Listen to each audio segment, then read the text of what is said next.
قربانی پھر پاکستان کے عوام کو دینی پڑے گی۔ پاکستان کے ثمرات آج تک تو اشرافیہ نے اٹھائے ہیں۔ مہنگائی کا جن اسی طرح دندناتا نظر آیا تو پھر لوگ سڑکوں پہ نکلیں گے کہ پاکستان کے اندر کوئی سیاستدان ریٹائر نہیں ہوتا۔ ایک سال پہلے تک یہ بجلی کے بل سینکڑوں میں تھے۔ احد چیمہ صاحب کے بچوں کے ایشو پہ ان کو کوئی نقصان ہوا ہے یا نہیں ہوا، لیکن شہباز شریف صاحب کی کریڈیبلٹی کو، ان کی حکومت کی ساکھ کو ضرور نقصان ہوا ہے۔ بسم اللہ الرحمن الرحیم۔ السلام علیکم۔ میمرا نیوز کے ساتھ میں ہوں آپ کا میزبان عادل جمیل۔ ناظرین، اس وقت ہمارے ساتھ موجود ہیں سینئر صحافی اور تجزیہ نگار سلمان غنی صاحب۔ ملکی سیاسی صورتحال اور عید کے بعد کی جو بات کی جا رہی ہے، کس کروٹ بیٹھے گا یہ اونٹ، یہ انہیں سے جانتے ہیں۔ السلام علیکم۔ جی وعلیکم السلام۔ سر، حکومتیں بن چکی ہیں لیکن ابھی تک عوام کے لیے کوئی ریلیف نہیں ہے۔ عید کے بعد کی جو ہے وہ باتیں کی جا رہی ہیں، عید کے بعد ایسا کیا ہونے جا رہا ہے کہ عوام جو ہے اس کو کچھ ریلیف نظر آئے گا؟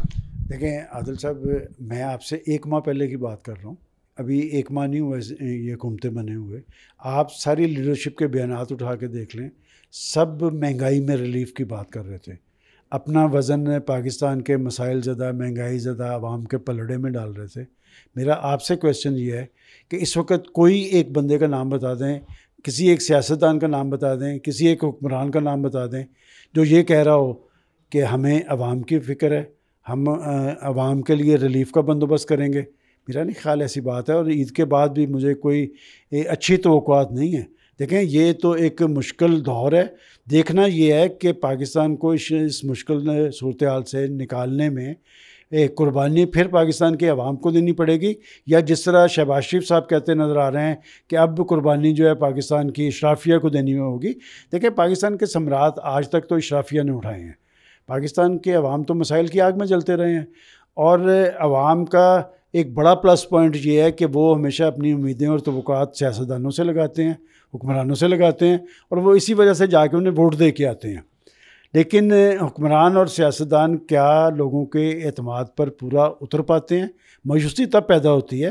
اور میں سمجھتا ہوں کہ اب جو جماعتیں بستے اقتدار آئی ہیں، یہ تو اپنی سیاست کو پاکستان کے عوام کے ساتھ منسلک کرتی ہیں، لہٰذا ان کا امتحان شروع ہے کہ اگر لوگوں کو ریلیف نہیں ملا، مہنگائی کا جن اسی طرح دندناتا نظر آیا، تو پھر لوگ سڑکوں پہ نکلیں گے۔ دیکھیں، بات یہ ہے کہ یہ جو باپ ہوتا ہے یا ماں ہوتی ہے، وہ خود بھوک برداشت کر لیتی ہے، لیکن وہ اولاد کی بھوک برداشت نہیں کرتی، اور بھوک اور ننگ جب سڑکوں پہ آ جائے نا، پھر اسے آپ انتظامی طاقت سے نہیں روک سکتے۔ میں سمجھتا ہوں گیند پاکستان کے حکمرانوں کی کورٹ میں ہے کہ کیا وہ پاکستان کے عوام کو ریلیف فراہم کرنے کی پوزیشن میں ہے، یا وہ صرف ان کو IMF کا بتا کر ڈرانے کی کوشش کریں گے۔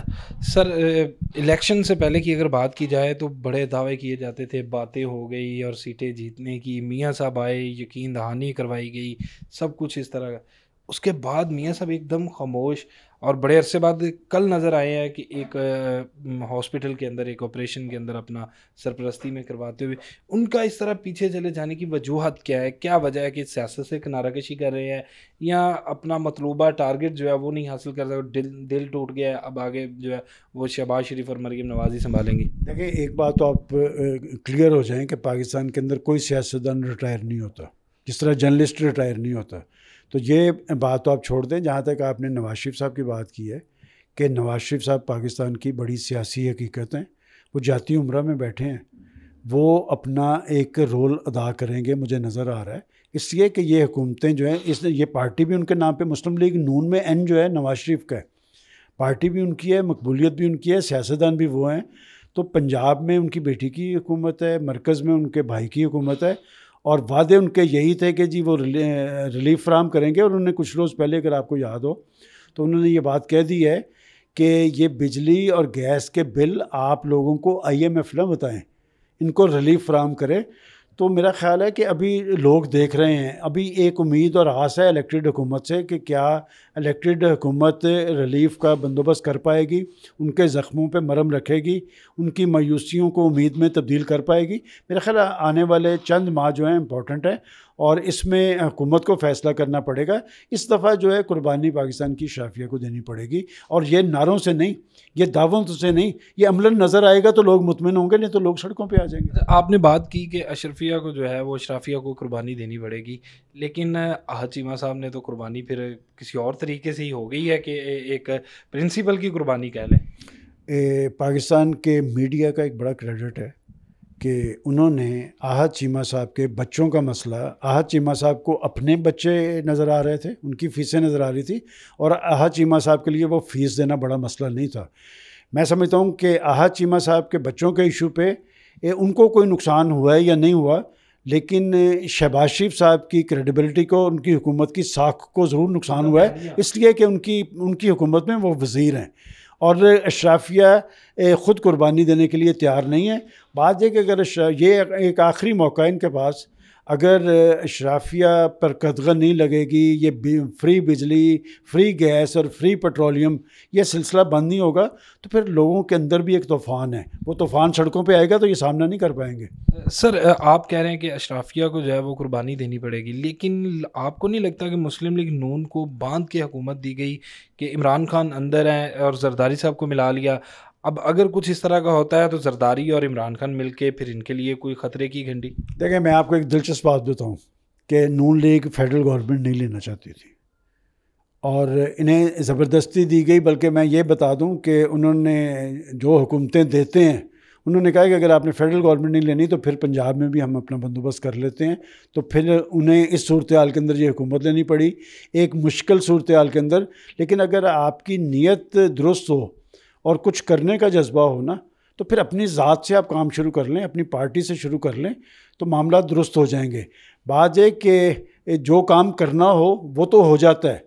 کہ میں سمجھتا ہوں کہ آپ کی UNDP کی رپورٹ ہے کہ $17.5 ارب پاکستان کی اشرافیہ کی عیاشیوں پہ صرف ہوتے ہیں. 2-3 ارب ڈالرز کے لیے آپ پاکستان کے عوام کو بجلی کے جھٹکے دیتے ہیں. کوئی ایک ہفتہ ایسا نہیں جا رہا ہے جس میں بجلی کے بلوں میں اضافہ نہ ہو, جس میں گیس کے بلوں میں اضافہ نہ ہو. تو اب صرف نوٹس لینے سے بات نہیں ہوگی. اور یہ جو بجلی کے بل ہیں, کیا لوگ اپنا چولہا گرم رکھیں یا بجلی کا بل ادا کریں؟ یہ آج سے جو میں آپ کو بات بتا رہا ہوں 1 سال پہلے تک یہ بجلی کے بل سینکڑوں میں تھے, اب یہ 20, 25, 30, 40, 50 ہزار تک پہنچ گئے ہیں. تو زیادہ دیر تک یہ سلسلہ اس طرح قائم نہیں ہوگا. میں سمجھتا ہوں کہ جمہوریت بڑی اچھی چیز ہے. جمہوریت وہاں اچھی چیز ہوتی ہے جہاں پر جمہوریت ڈیلیور کرتی نظر آتی ہے, اور دنیا کی آپ جمہوریتوں کا اگر تجزیہ کریں تو وہاں پر سیاستدان اپنی پارلیمنٹ میں جب سر جوڑتے ہیں تو لوگ مطمئن ہو جاتے ہیں کہ یہ ہمارے بارے میں سوچ رہے ہیں, یہ ہمیں کوئی ریلیف فراہم کریں گے, یہ فیسلٹیز دیں گے, یہ ہیلتھ میں, ایجوکیشن میں, ہاؤسنگ میں نئی اصلاحات کریں گے. لیکن ہمارا المیہ یہ ہے کہ ہماری پارلیمنٹ میں جب سیاستدان ساری پارٹیز کے لوگ مل بیٹھتے ہیں, سر جوڑتے ہیں, تو کیا ہوتا ہے, یہ ان کی تنخواہوں میں اضافہ ہوتا ہے, ان کی مراد میں اضافہ ہوتا ہے کہ PIA کے ٹکٹس کتنے ملیں گے. یہ سلسلہ اب چلنے والا نہیں ہے, تو لہٰذا ان کے پاس وقت کم ہے اور غلطی کی گنجائش نہیں ہے. بہت شکریہ سر.